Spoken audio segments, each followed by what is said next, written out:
It's like a Driving around. Whether I believe them or not. Kind of on the, 8 to 12, 6 to 8. yeah, because we're kind of on the line from 3 to 6 to 6 to. Well, they hardly use grammar either, so it's hard to read You it. don't start a We'll sentence. see. You have to The thing is, and they know your grammar, but it's, you know, it's the sign of you. Her name's It's Symmetric. Certainly. I'm not either. Say, oh, clearly. I never knew that, just read it. talk a little bit about. Assume. Steve's gonna come tomorrow. Yeah. Talk about it. He wanted to say He and I have spoken, except we're not gonna have a meeting. everything, all power washed, the spreaders are ready to get some leg. Now, these are very up-to-date documents, Mr. Chapman, because they're from 2007 to 2008, so go crazy. But somebody did it. There was no Which last side, whereabouts? select board meeting too. It's It's been gone for like a month. where you set up the kids' tables. Okay, all right, I'll have a look tomorrow. When we got when we did all the tree work. It's probably from where that tree branch was over it for the longest time, and they No, all we just did. cut it down last year. So it's probably, And the gutters and- yeah, I know that too. just came down, it wasn't brilliant enough. Yeah. Sometimes Michelle Steve went there. I mean, it exploded when it hit the ground. You gotta go there and Trish showed me get the stuff awesome, out. Yeah, no, Yeah, it- big Staircase in the deck. yeah, no, it hit the ground. Yeah, It they exploded. did such a good job. Yeah. So what And did then she said, There's wood sitting over there. I would like to reduce the sticky budget. Should tell me. I don't want to know. I When I was sitting there, You haven't actually spent it. Really? So I made. From the municipal system. Oh, she's still in the- Oh, yeah, that's Over true, and that's over and true. over At again. this point now, I mean, I don't see much of Cheryl though. Cheryl's only in like 3 I hours never a had week. it. Yeah, she comes in 2 Saturdays and 2 Thursdays. I don't see her on Saturdays because she's not really. So, we've been bringing a lot of it to Scott Kenner. she had an old place, she worked. That's my first Yeah. meeting, So right? she said, well, let me see if that works. There's a, And it there's a does- guy it on, does work, There he is. but it's a little switch on. who's a woodworker, who did all the actual. Anyway, I got Yeah, make sure. Yeah, and he's using it for. You need it, or you're all set? So I just been giving it to, I just, All right, call the meeting to order. First order of business is public comment. If anybody has a public comment they'd like to make, come to the podium, state your name and their address. Address your comments to the board and limit your comments to 3 minutes. Anybody? No. All right, second order of business, appointments. Deb Shinda. Yep. Just wanted to give a quick update of the renovation of the library. So the children's room is complete. Finally, last week, got the acoustic panels in. The open house was a huge success, and everybody had positive comments, and they're continuing to flow in. And it's just, if you haven't been, stop by, because it really is beautiful. Phase 2 is underway, and that is the remainder of the first floor. And the Lula lift shaft is done, but we're waiting on the shaft, on the mechanism itself. That was back ordered, and so it should be in the next 2 weeks, so not a problem. The director's new office is framed, as well as the interior opening to the back room. The light fixtures are ordered, electrical plan is in process, and other demolition and framing is underway. So if you go in, it's under plastic, it's got boards everywhere, trying to keep it safe for everybody, but you can tell there's a lot going on, and there is. And phase 3, which is going to be the basement, the specifications are in process. It's basically what we've said forever. We're just now honing in on the actual placement of the stacks, etc. And it's burring, insulation, electrical, carpet, paint, and a storage closet. And we plan to have all the work completed by end of July, early August at the latest. We're really trying to condense it to save money in the overhead of people being on site, the management, etc. So that's our goal. So stop by. Thanks. Welcome. Who's got the next item? Oh, yeah, Maria. That's not me. You know? Who is it? I don't, who's doing the MOU?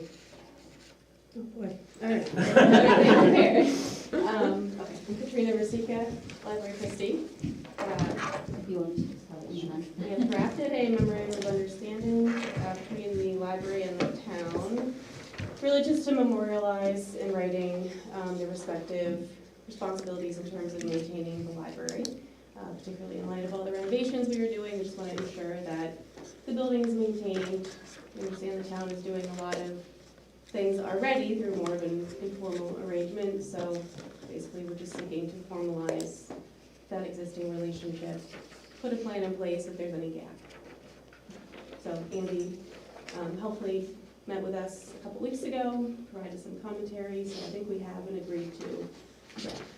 Yeah, Steve Bullock and I both met with the library trustees and reviewed the MOU, and when Steve and I had first looked at it, we thought that maybe the town was giving away a little too much and that we could help the library a little more than the original MOU would infer. So we talked with the trustees and they adjusted the MOU, and I think it's where Steve wanted it to be, and made good sense to me. It's already kind of what's done anyway, right?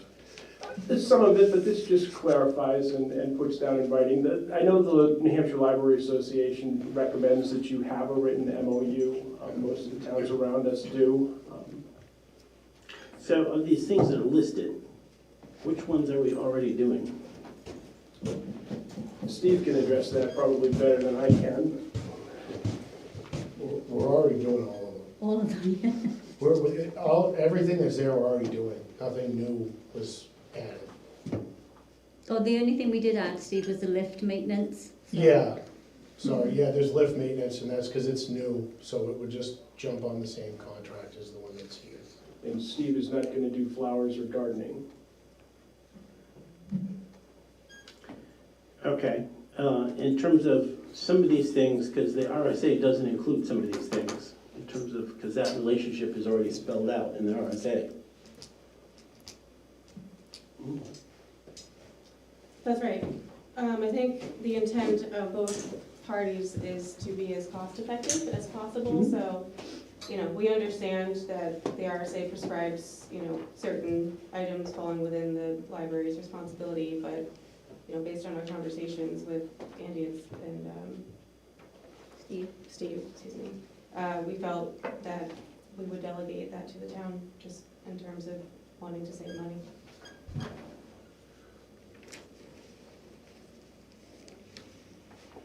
Any comments?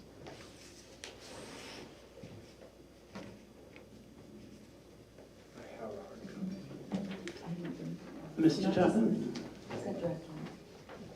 Go ahead. John Tappan, 187 Stepping Stones Road. This MOU and the cooperative agreement is not needed by the town, but it is needed by the library trustees if they are to shift areas of their responsibility from themselves to the town. The quoted RSA states, "The library trustees shall have the entire custody and management of the public library and of all of the property of the town relating thereto." It's quite clear that the library trustees are responsible for the library building. Currently, any division of costs is worked out each year in the budget process, and this doesn't need to change. Municipal governments should consider life cycle costs in making infrastructure purchasing decisions. The total operation, maintenance, and system removal and disposal costs of buildings and building components is usually far larger than the initial cost. Unfortunately, this document seeks to codify a perverse incentive structure whereby one entity makes the purchasing decisions for building upgrades and additions, while a different entity is tasked with paying for the operation and maintenance of that building. The select board has had no say in the specific library upgrade and addition decisions, while the library trustees have made decisions that can lead to increased operating costs. Among those decisions, the architect recommended a second toilet room, but that was not included in the renovation. Having only one toilet room makes an out-of-service situation into a crisis requiring the immediate response of our public works department. entryway stairs and ramp have been deteriorating for years, several years, and they've never met the ADA standards, thus creating the liability of a lawsuit with the federal government. By specifying the town is responsible for the, quote, upkeep of the entryway stairs, it seems that the library trustees are attempting to transfer this liability to the town. There are other details of the document that present problems, but the overriding concern is the library trustees' effort to put in writing a perverse incentive structure that could leave future taxpayers as the losers. Okay, can I just add some commentary here? Yeah, when we met with the library trustees and discussed this, things that have been going on, whether they are codified in writing or not. That would be things like heating and cooling. Our staff, our contractor responds to things like heat outage, boiler failure, that type of thing at the library. Not so much this year, thankfully, but certainly in the year prior, numerous times. The town has a contract with the contractor. We get a very, very competitive rate because of the volume of HVAC systems we have in the town. It would make no sense to have the library contract on their own for their individual heating system when we have a town contract. We allocate the costs to the library, can certainly continue doing that, but the contractor we have has to respond within 3 hours of an incident. I know for a fact they're competitive because we've had other people in town, other contractors ask us how to get in touch with them so they can use their rates. Chief among them, our landlord, Mr. Daly, who was very impressed with the rate structure that we had.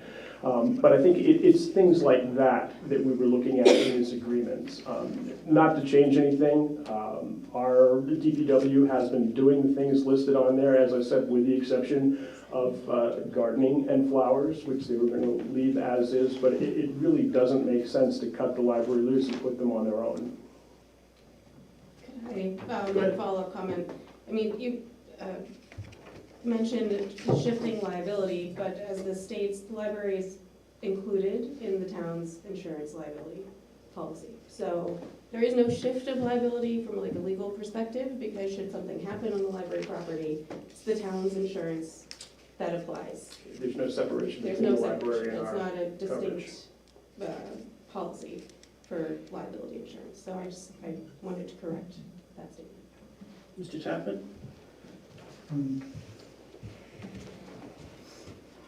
My comment about liability has nothing to do with insurance. It was about ADA, conformance with ADA standards. And if you don't conform with ADA standards, and somebody makes a complaint, they don't complain to a local authority, they complain to the federal government. And the court case you end up in is United States of America versus public library. I'm not trying to make a claim for changing the current practice, because the current practice is worked out every year at budget season.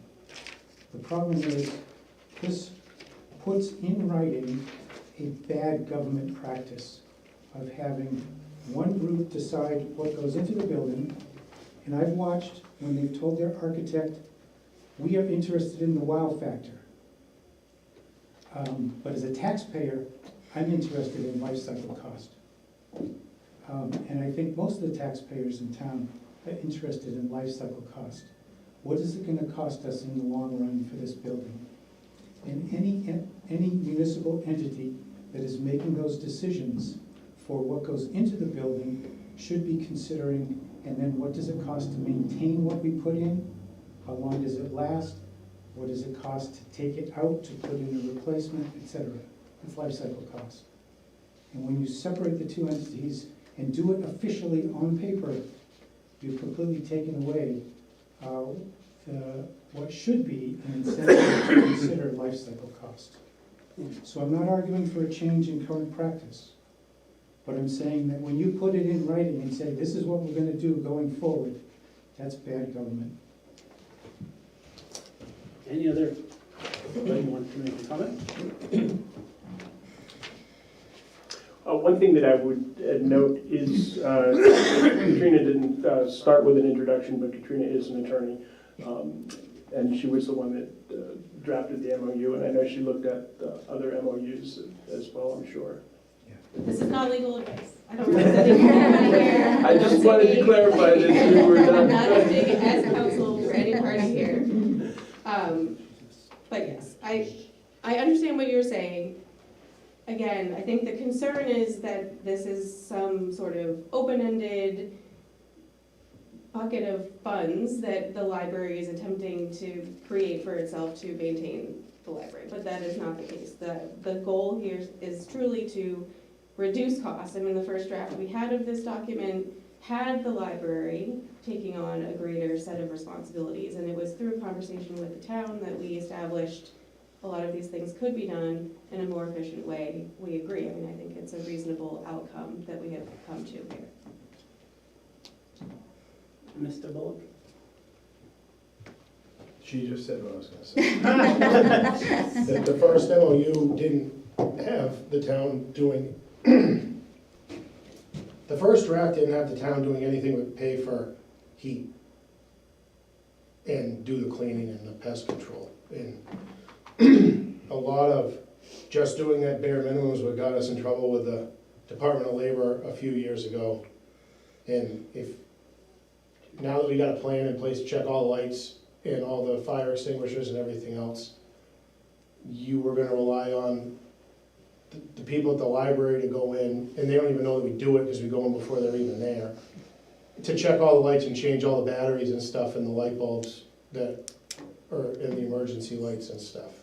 And if the Department of Labor goes in and they're out, we're gonna end up having to, it's gonna be us that goes in and fix them anyway. So we might as well just keep doing what we're doing. Exactly. So I guess I have two issues.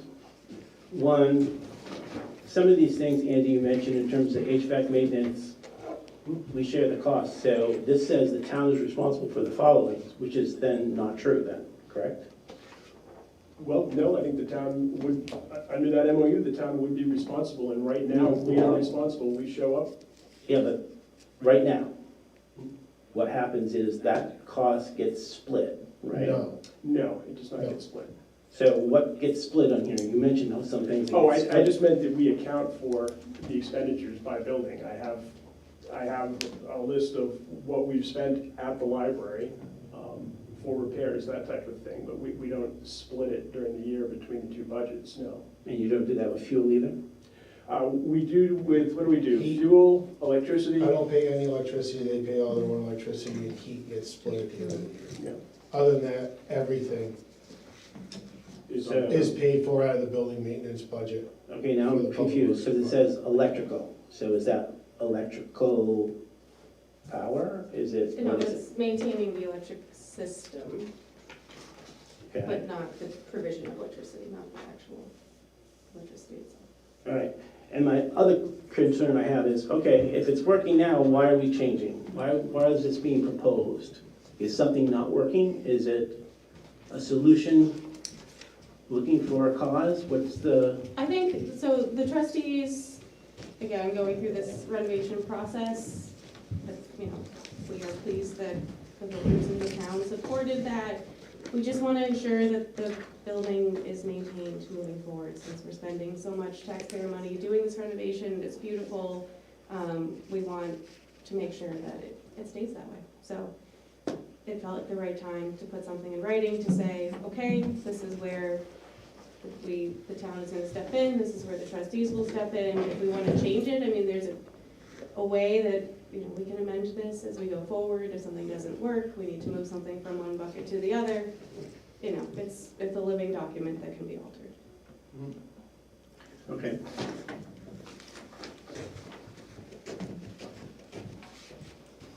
During the course of the renovation, Katrina Plunkett, library trustee, 114 Wiswell, sorry. During the course of the library renovation, we became very aware of deferred maintenance, to use that term, which added to the cost of the entire renovation. And so we really want to make sure that things are maintained. I mean, we're here, you're here, 10 years from now, it's gonna be different people, chances are pretty good. I don't really wanna be a 90-year-old library trustee. And when you get new people in, they don't always know things, or they have to be educated, and just thought it was a good idea to put it in writing. In the past few years, we've had some disagreement, confusion perhaps, over who is responsible for what. It was always, oh, the town's responsible for the outside of the building and the trustees are responsible up to the coat of paint on the inside, or, you know, whatever. And I will admit that when I first started as a trustee, I really didn't know what went on with the maintenance of the building or who was responsible for what. In terms of who pays for it, the taxpayers are going to pay for it, whether it's on our budget or if it's coming out of town maintenance. We just thought it would be a good idea, yeah, to codify for us and for future generations of select people and trustees. But I really take issue with the word perverse, just have to say that. And we are taking, I don't know what, I couldn't understand every single word, but we are addressing the ADA components with our renovation. And we aren't doing them all at once because we're working in phases, but the Lula lift, and we're getting, you know, push button doors, the bathroom is totally ADA, I mean, you know, all that stuff, so. Let me say that. Would it help some of the concern that people have if maybe we wrote the MOU a little better? I mean, I think it's a good idea. You know, basically you're formalizing what was kind of done informally. Because to me, this is it's kind of what's done already. So let's just, you know, write it out. Maybe we need to write out a little of the financials a little more, maybe. I don't know, maybe include a little bit more about like the ADA liability. I don't know how you'd incorporate that into the MOU very easily, but, you know, No, I'm just any thinking out loud. suggestions? Okay. I And it mean, just seems like those are the concerns. I mean, I think this is a good idea, and we should probably do it, but, in terms of the budget, when we meet starting, which, gosh, it'll come sooner than we want, in, you know, start August, I mean, whatever's in our budget, we can ask for $50,000 increase in our maintenance budget. I mean, yeah, I mean, I just, like you said, you know, things are kind of done, nobody's really sure how they were done, this is a way to sort of, you know, outline it. Is it a good idea to sort of outline some of the money issues too, in addition to some of the maintenance issues, so that, you know, 10 years from now, they know that, you know, the library should ask for this in their maintenance budget because this is paid for by the library and this is paid for by the town. I think that's essentially what this MOU does. It doesn't stipulate, you know, specific dollar amounts, but it does say what the town will be responsible for, and that comes out of the building maintenance fund. I mean, we asked for certain things in the operations budget.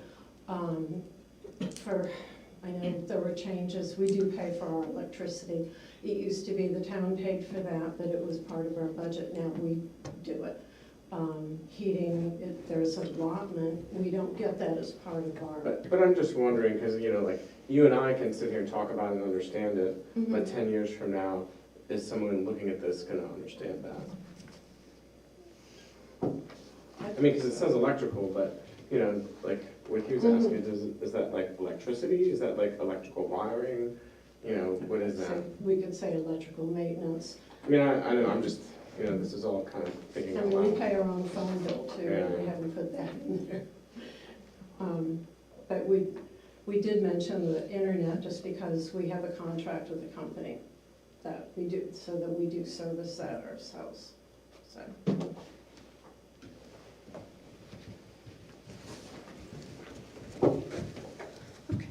The issue really is that you, in this MOU, you are gonna be taking on operating and maintenance costs for this building and anything that goes into it, and yet you have no say in what goes into it.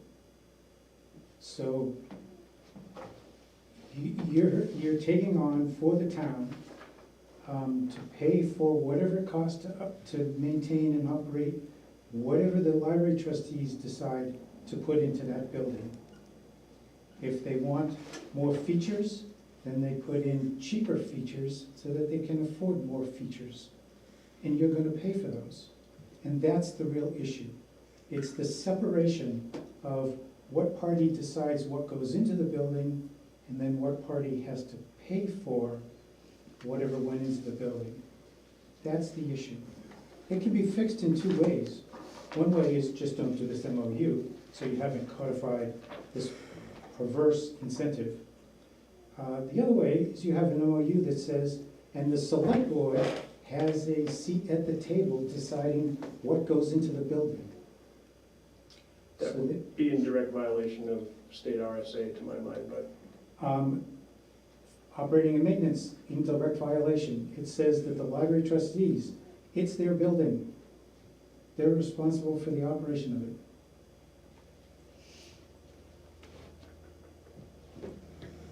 Thank you. Counterpoint, if I may. Again, the perverse partly, but if anything, I think the library trustees, if they were to be put in charge of all of these items, we would have a lot more choice about how this maintenance was done, what materials were used, who was to perform the labor. We could find more expensive contractors, use more expensive materials. By agreeing that the town is in a better position cost-wise to perform these services, we're effectively ceding that choice that we might have and saying, well, we're gonna believe that town, you were gonna exercise good judgment in maintaining this building. And hopefully you're doing so in a cost-effective way that is still, acceptable to all of us. So I think, contrary to what Mr. Tappan was saying, actually, we're giving up more than we're putting onto the town.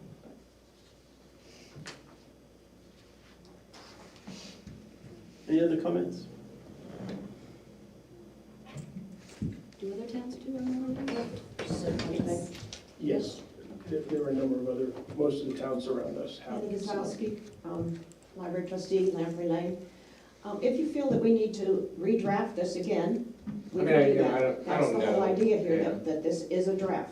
So if you want to come up with a number of things that need to be changed, I think that is acceptable, obviously, to us.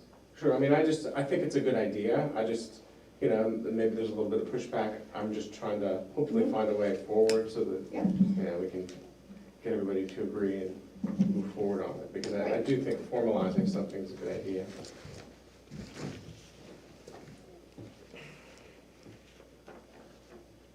Anybody else? So Dave, what would you like to do? I think the last statement, I think it's a good idea. I think something should be written out just because it hasn't been written out in the past. If there's some pushback, if there's some concern about certain items, I don't know what's practical or not practical. I'm just thinking off the top of my head. Maybe, include some of, in the MOU, to include some of those items so that, we can kind of assuage people's concerns and move forward with that. Can we, you said other towns have these, right? Can we get copies of other towns to see what they do and what they don't do? Sure. I have a number of boilerplates that I looked at when I looked at this. Very similar one to this is the town of Barrington's. I also have the boilerplate, actually the Library Association recommends the Barrington Library MOU. Okay. I've got probably 3 or 4 other surrounding towns too that have similar, all of which are remarkably similar to the recommended Barrington MOU, which is remarkably similar to that one. The thing I would like to do, since we're codifying all this, is, one, I'm not too hot about the MOU, but if other ones do it, let's take a look. But the cost of running the library, so if the town is, and I understand we do it because it's more cost effective, but if the town is paying for some of these just because it's maybe easier or whatever, I think we need to codify what that is. For instance, like the fuel you're talking about, you know, you have a percentage that you use. I think that needs to be in here in terms of how that works. The same thing with these other things that are in here. So in terms of one of the things, interior cleaning the carpets, the DPW director has a service that does that, it's my understanding, correct? Yeah. So there's a cost to that. So what is that particular cost? Maybe we have it under the same contract, but then that's still a cost to the town. So they don't clean the carpets like that. We have a carpet cleaner that was broken for a long, long time that we fixed. Okay. So So it's just Jeff doing, Jeff will go in once every couple months and shampoo the new carpets that they have in there. Okay. That way, you don't get into the situation they're in now. okay, all right. I'd just like us to see all these particular things, and some of them are just unique to the library, some of them aren't. Well, some of them can be broken out pretty easily, like we have a contract with Cintas to maintain and inspect and replace, if necessary, fire extinguishers. Because of the contract we have, we can do that much more competitively than the library can get their Correct. small number done. Yeah. What other contracts are? So we have Cintas that does, once a year, they do the annual fire inspections. We do the lights, the emergency lights and exit lights, just because it's easier to buy the batteries in bulk, and we've Yep. worked pretty hard at trying to make all the batteries the same Same. in every building in town instead of having 9 different types. Yep. Same with the alarm contracts that we have. Yeah, so the alarm contract's gonna be awkward for the first year because of the new system they put in, but then we're gonna have to switch to what is Eastern Alarm, but the 2 chiefs are doing all the alarm stuff now, not me. Okay. So I would appreciate if you and Andy or library trustees or whoever it is, go down through all these particular things and see which ones need to be split up or are already currently split So out. it's like some of the stuff changes year to year too. Like last year, furnace stuff in their building was way higher than any of the other buildings because we were having issues compared to some, but this year we haven't been in there at all, but we've been at another building more, But so. in terms of the maintenance contract or whatever we have in place for that particular service. Yes, that's all broken down by building in the actual contract language that we voted on a couple of years So ago. even if it's a percentage, if it's not, if the dollar amount changes, even if it's a percentage. Oh, I know how much each, Oh, okay. Yeah, we like, I know how much it costs to do the spring and the fall Okay. cleanings and startups Okay. for each building, you know. So we can allocate the expenses. I mean, this isn't gonna be a budget document, so I wouldn't envision putting specific dollar amounts. That's fine. But we can certainly break out and allocate each of those expenses that's covered by a contract that the town has and that the town is carrying. Well, just like, I don't remember who it was, one of you ladies said it, in terms of, if you're codifying something, I think it was Katrinka, 10 years from now, we need to put that in. If that's what's happening, we should put that in, and that's what happens. Because right now, I have no idea. It's because if I just read this, it looks like the town pays for all these particular things now. That's because we do. Yes, but some of those particular costs are for the library specifically, so let's allocate what that is. Like the pest control contract that's there for Yeah, what they do. yeah. Yeah, we can certainly stipulate that. I guess we could put, The problem is those numbers are gonna change when we go a new, Well, even if it says like pest control, a certain percentage is charged to the library or something like that. so that's broken out by building though too, Okay, per month. okay.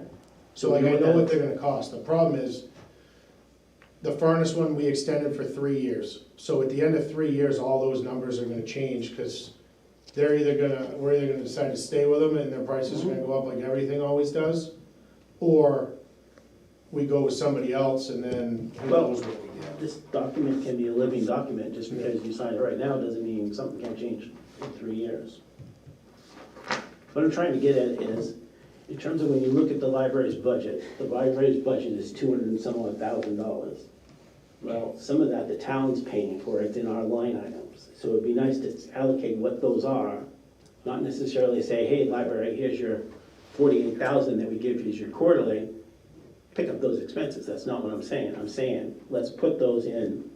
And I know the finance people are gonna yell and scream, but I think people need to know how much the library costs. And some of those costs are in the town's line items, which I understand why they are. So I've thought about that in the actual budget that we do. Like the town of Durham, each building has its own building budget with everything in it, like all the way down to toilet paper for each building. How exciting, okay. But that's how in-depth they go, and then everyone knows how much each building costs to run. I've thought about asking to do that, and the first year is a pain, but after that, I don't think it's that big a deal. I think we're talking about two completely separate documents here. We have a memorandum of understanding, which is that, by definition, a memorandum of understanding, and we're talking about how we present the budget. And those are not the same thing at all. Okay. Anything else?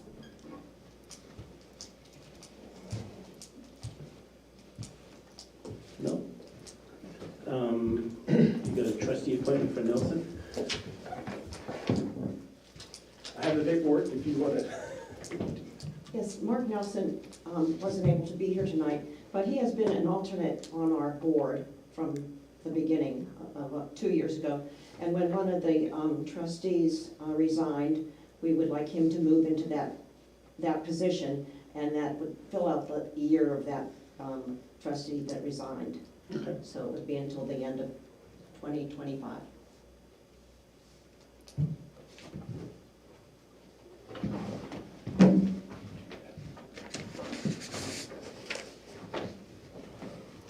Yeah, so we'll need to make a motion to do that.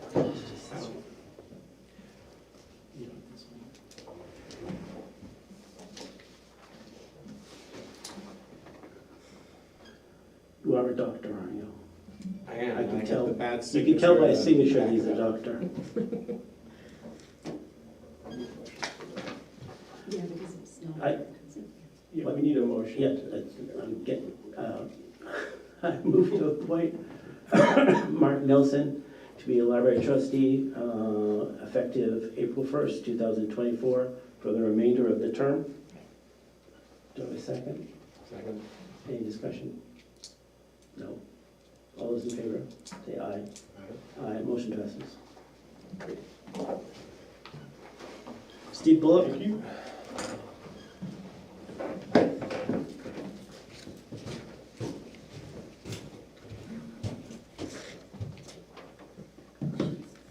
So the first one on the agenda, we're gonna pull because it's too green to, the grass greened up in the last week and a half, so it's not, we're not gonna be able to do what we wanted to do down there, so. Okay. Plus it's wet, and then we got snow coming, and then it's gonna be right back into the 60s, I don't think, we won't be able to do it. Okay. The other thing is, a couple years ago, we worked 10-hour days in the summer. The guys would like to do it again, so. It'd be two people would work Friday, or 2 people would work Monday, 2 would have it off, and then we'd all work together Tuesday, Wednesday, Thursday, and then flip-flop it, and the other guys would have the Friday off. Which is what we did prior, except it was, I worked on Mondays, everyone else had Monday off, and then I had the Friday off. Which I was still working 5 days a week even when we were doing it in the summer before, so. It actually helped a lot too, because a lot of times in the summer, you get the heavy dew and the grass is wet, and a lot of times we're here mowing until 5 o'clock at night anyway, because we can't start doing it until 10 in the morning, so this would actually cut down on some overtime. Okay. It works pretty well with paving too, doesn't it? Because the Yeah. paving crews will go for as long as they can when they come in to try to get a piece done, so. And they've already sent an email wanting to know when they can, if they had any early paving that we could do, so. Okay, any questions?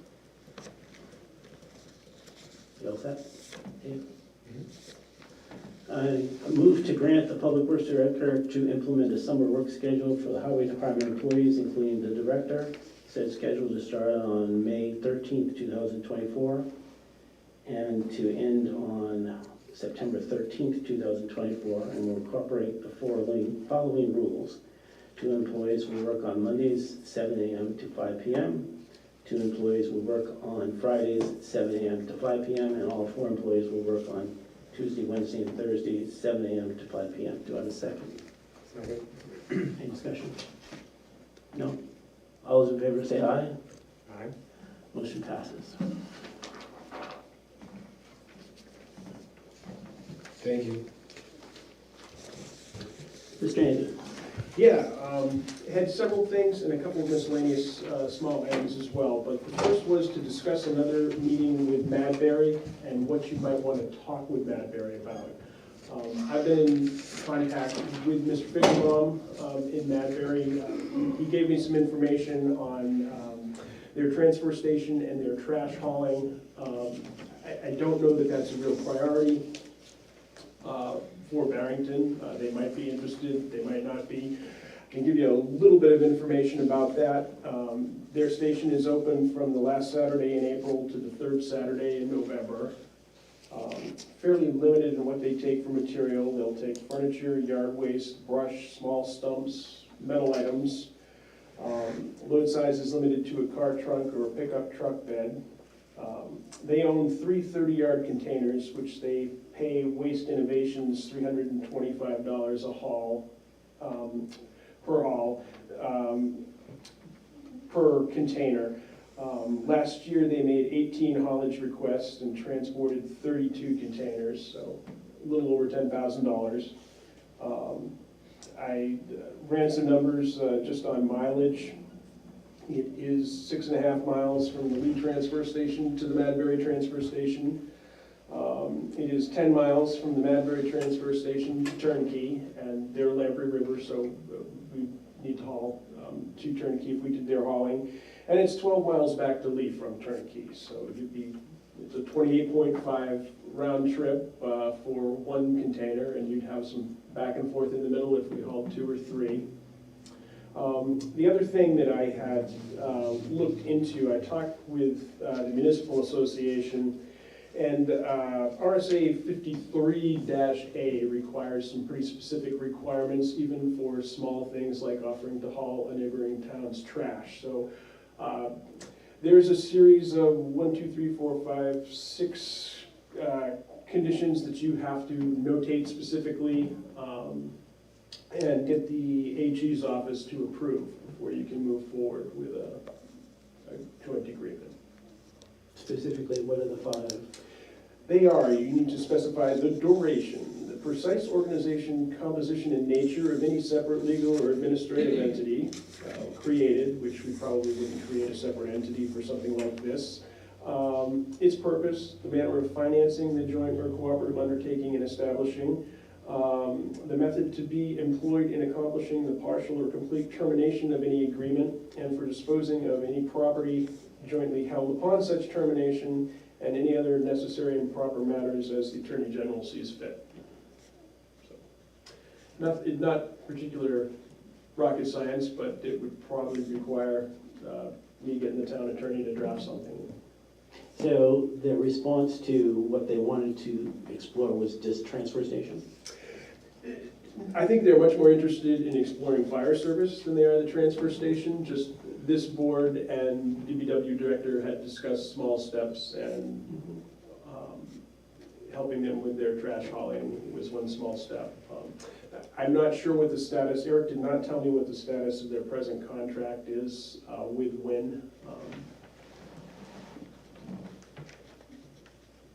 But I had asked about trash hauling, and they had inquired more about fire service than Is Because the, Barrington wanted the, that's what they were kind of focusing on anyway. The meeting, so if we wanted to move this forward, do we have any numbers in terms of, you did mileage? Yep. And they paid, what is it, $330 you said? They pay So- $325 right now. So what would we charge?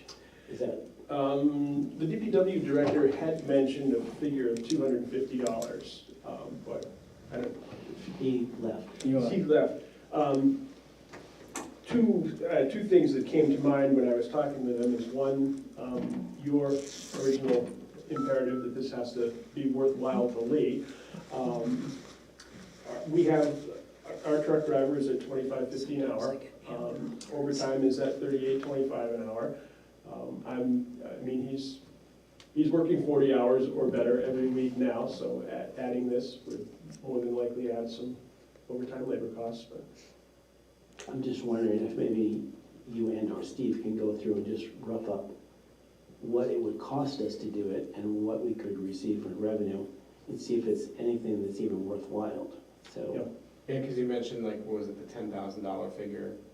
Is that a number, like, can we make part of that? Yeah, well, last year they paid 10.4. If we did 250, what would that be, 8,200? 8,400? Is that? So, I can do that. The other thing, I think probably, as Steve is a Madbury resident, the conversation should probably be more board-driven than just the optics of, well, Steve working at did. Madbury, good deal, is not good. they did say they'd get back to us in terms of what they wanted to explore. So they haven't done that yet. They have not. Eric sent me a list of potential dates from April through June that we could get back together and talk. And just knowing that this had been discussed, I decided to do a little digging and get some numbers. And he was happy to give me the number of balls and what they paid. So let's wait till we get back together and see what their focus is, because Yep. that's the last thing I had in terms of remembering, in terms of the conversation, that they were gonna get back to us and let us know what they were interested in pursuing. And I think Steve came up with this just to see it's like, it's low-hanging fruit. Let's see if we can maybe get together and maybe they can save them Yeah, some money or, and save us. or if they're more interested in the fire piece of the picture, do we have numbers, preliminary numbers for that? We don't. I have the preliminary steps that we would have to take if we were interested in a regional fire district. Other communities have done that. There's about a half a dozen communities, and actually Nate Burnitz, Eric Figgenbaum, and I had shared information on those. There's a very specific process that's RSA driven. It would have to go on the warrant as an article next year, be approved by the town. That wouldn't be something we could have the two boards agree to, but. Because it have to be on both sides. Yep. And you have to create this sort of intermediary operational budget.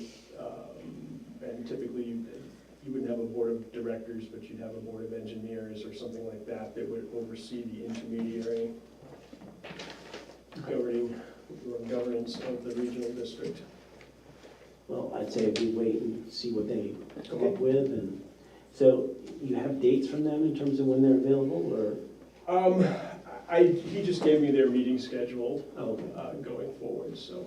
is it the opposite of ours? I assume. I believe it is the opposite of ours, and they always have they meet every other Friday at 8:30 in the morning, which he told me that the agenda is not typically heavy for that meeting, so if that's ever a possibility. Well, how about if you send us whatever those dates are and see when Dave, Rebecca, and I can get together? Yep. And see if we can do something later this month, if they're ready. I'll talk to Eric tomorrow. Okay. Okay, the other thing I have is unanticipated funds from Health Trust. This is Denise's operation, and I need a motion to accept this because it's $500. It's for the wellness program that Health Trust sends to us, but the board needs to accept it, so. Okay. I move to accept the $500 received from the Health Trust for campaigns within the wellness program and grant Lee town employees permission to participate in said campaign as presented by the wellness coordinator within the 2024 calendar year. Do I have a second? Second. Any discussion? No? All those in favor say aye. Aye. Aye, motion passes. Great, thank you. The next item I have is the personnel policy. Over the past couple of years, a number of changes have been made to the personnel policy, primarily driven by department heads, and we had been keeping those in the policy 3-ring binder on top of the existing policy, and Denise and I put our heads together and combined all the changes made. They were one of the things that we included were the holidays has been adopted. There's been a change on department heads' requirement for reporting time, moved from 4 hours to 8 hours. Part-time employees were given some benefits that they didn't have previously, and essentially we just cleaned up the personnel policy and added these items. The only change that was new that I'm aware of is a number of employees had asked if we could consider aunts and uncles as family for bereavement leave. So, and I called around to some other towns and was surprised to find out that a number of our neighbors allow the death of a dog to be considered under bereavement leave. So, I see. thought that I was being sort of Neanderthalish to call and ask about aunts and uncles when I hadn't even added dogs yet. So. But essentially it is just a cleanup of the form, and the things that the board has passed over the last 2 years have been formally plugged in. All right. But we really need a motion of the board to. Can, You know, well, they have. have you heard back from Rebecca? I did not hear any feedback.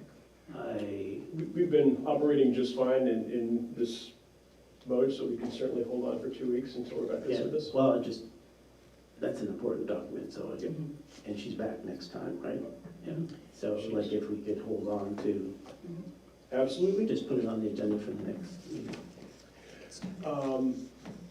Item 4, scanning manifest and discussion. And this is more geared at Rebecca right now, but the bookkeeper has got about 2/3 of our manifest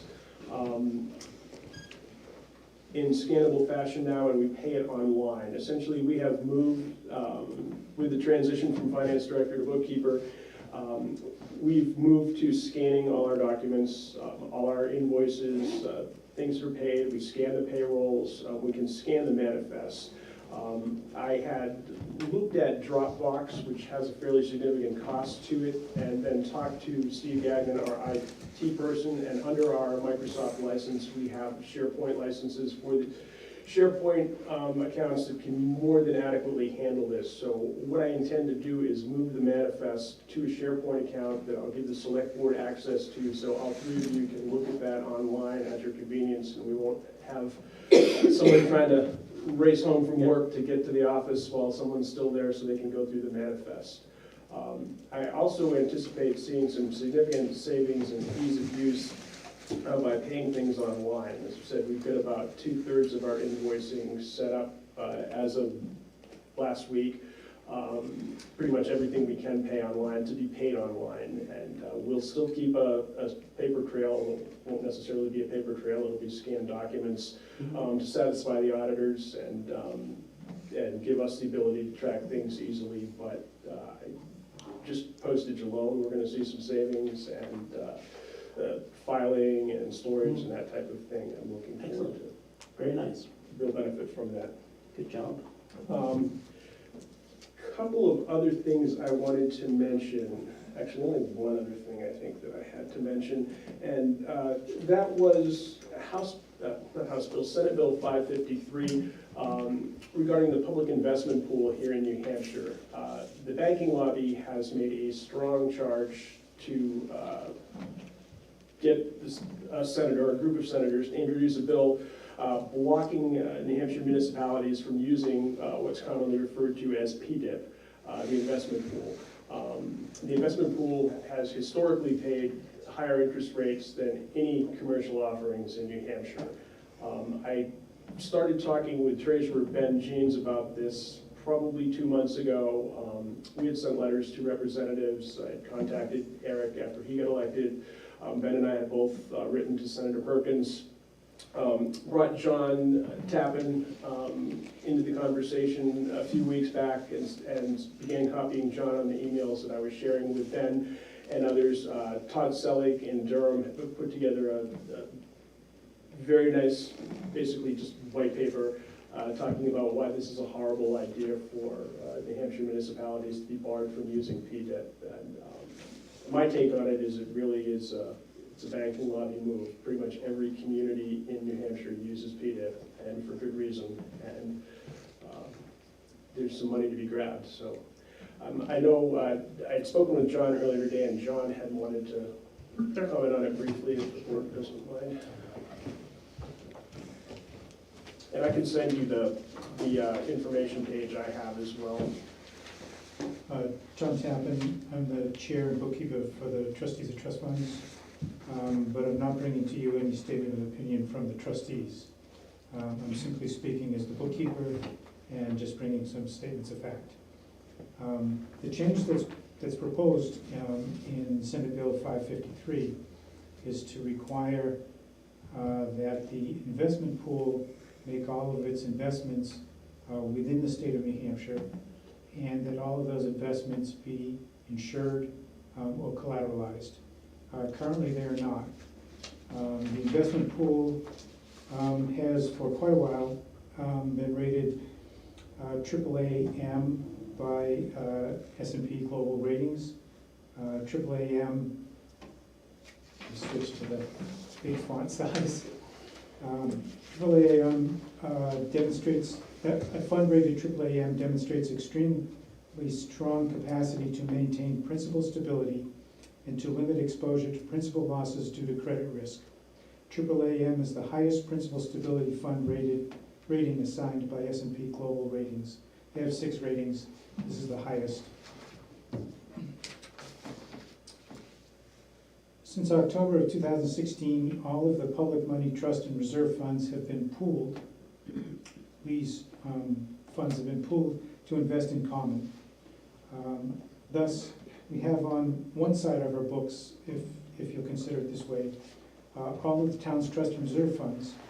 And on the other side of the books, we have the common fund, which is invested in several different accounts. On every day that income is received in that common fund, that income is apportioned pro rata among the town's trust and reserve funds. The trustees did not have an account in the investment pool before December of 2022. Before that time, we found better investments elsewhere. With the rapid rise in the federal funds rate in calendar 2022, the investment pool outpaced the rise of bank account interest rates, and we moved some money into the pool.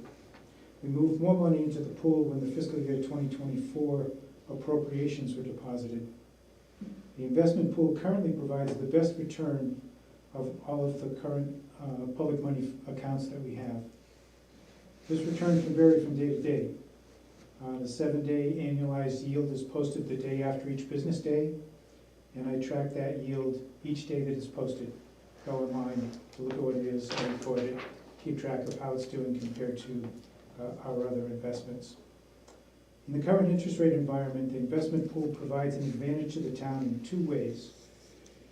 In addition to the direct benefit of a higher yield, it also provides us with higher rates from elsewhere, from other sources, when there's competition.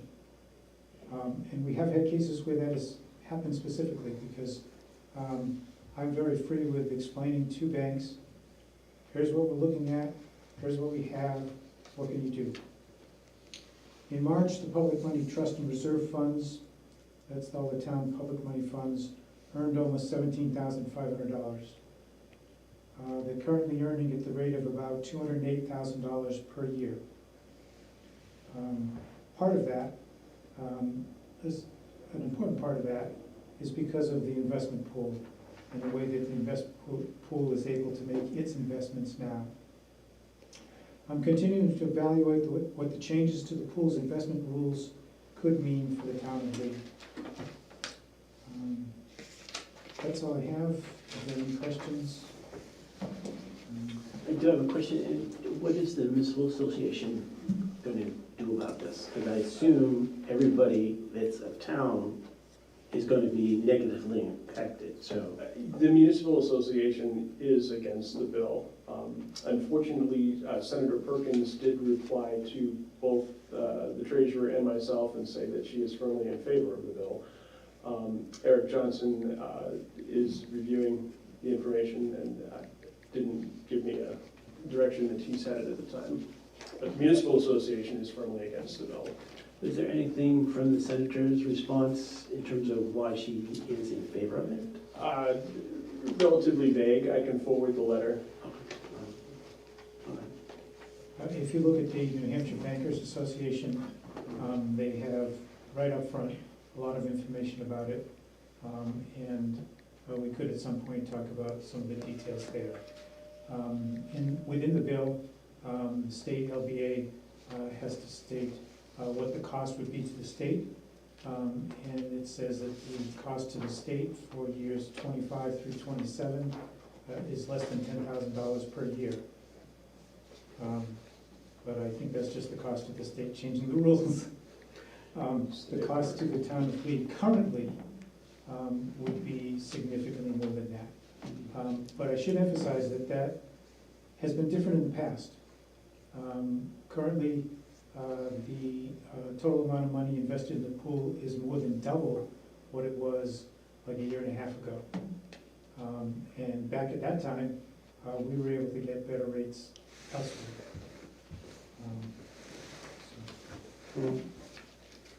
So, Andy, if you wouldn't mind keeping us up to date on how that is progressing. I'll send a link to the Municipal Association's bill tracking website. They have any bills that are of interest to municipalities are broken down by category, so you don't have to sort through the state, browse the perspective. Okay.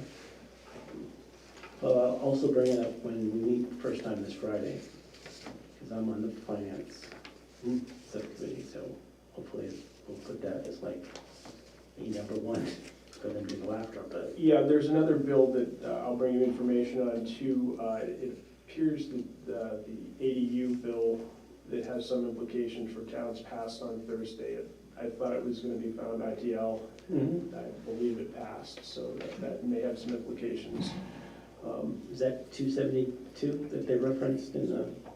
It's a House bill. It's 12 something. Oh, okay. And it's basically makes it a right to have ADUs in a number of situations, regardless of what your planning and zoning regulations are. So. Okay. And you all know what an ADU is, right? No. I do. Oh, somebody. Attached dwelling unit or detached dwelling unit. Oh. The Isn't it detached accessory dwelling units? Yeah. Attached or detached, and the bill also expanded the potential size of ADUs, and also, in a number of cases, would allow you to have up to 2 as opposed to 1. So,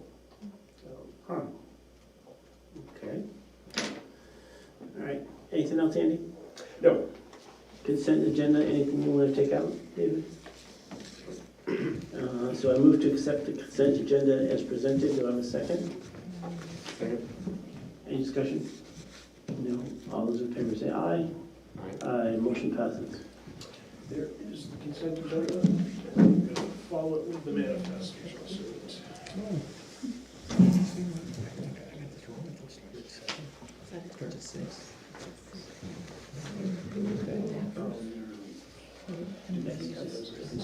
Follow Denise's little. All right, that's why I was saying I like the task. Removes everything. Yeah, long day.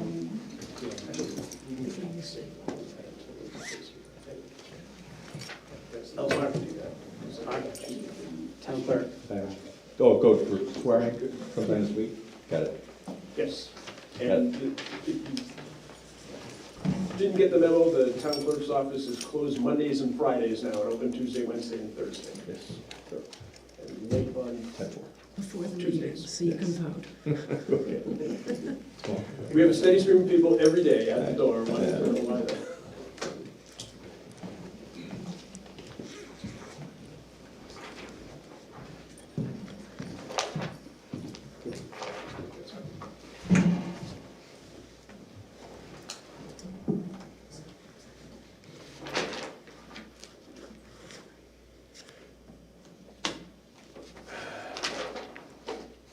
We have a little bit of a conundrum. I have the minutes from February 5th and January 16th that included, and the policy the board was going to use was to have the board sign the minutes after they had approved them. Obviously, you weren't at the meetings, so you wouldn't approve the minutes. Katrin is not here, and neither is Rebecca. So I don't know, Scott, if you've read those minutes and are comfortable signing them. Did we already approve those? No, there's a new one. These are new ones. Yeah. Are those the ones you just sent? Mhm. I haven't read them yet. Okay. Okay. So we can hold them until next meeting.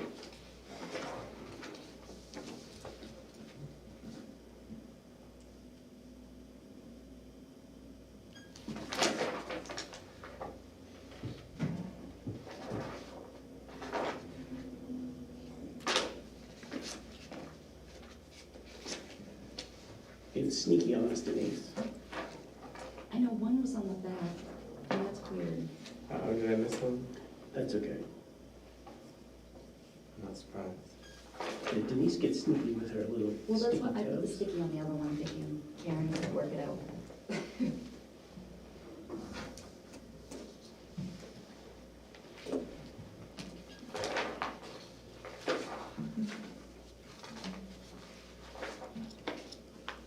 You're stuck. It's the rest of it.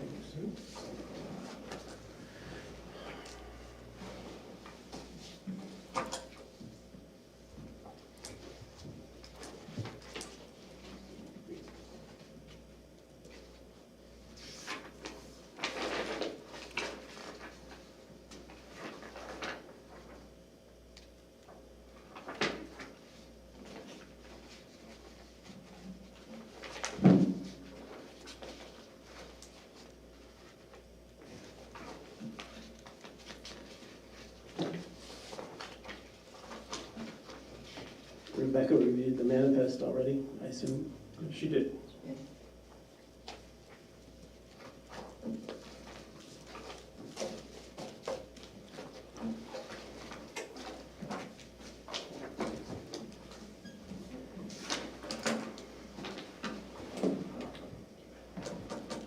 Any updates on old business? No, not for me. Digitization. New business, there's nothing. Do we have non-publics or? We do need to go into non-public under A and C. Okay. So I move to enter a non-public session, New Hampshire RSA 91-A:3, Roman numeral 2, sections A and C. Do I have a second? Any discussion? No? Any discussion? No? Roll call vote. David?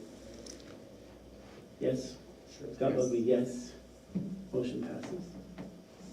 Look at Denise's face, she's getting a little anxious over there.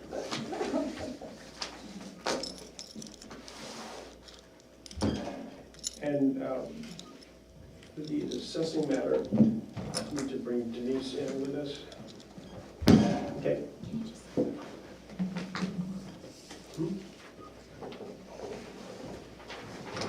Thanks.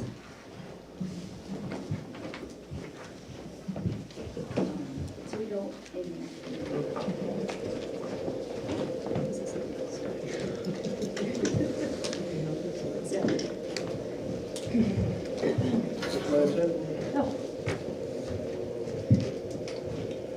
How did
For Okay. whatever reason that.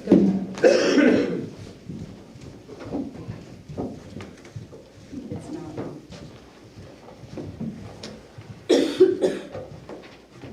Are we back on the air? We are. Okay, I move to seal the non-public session minutes.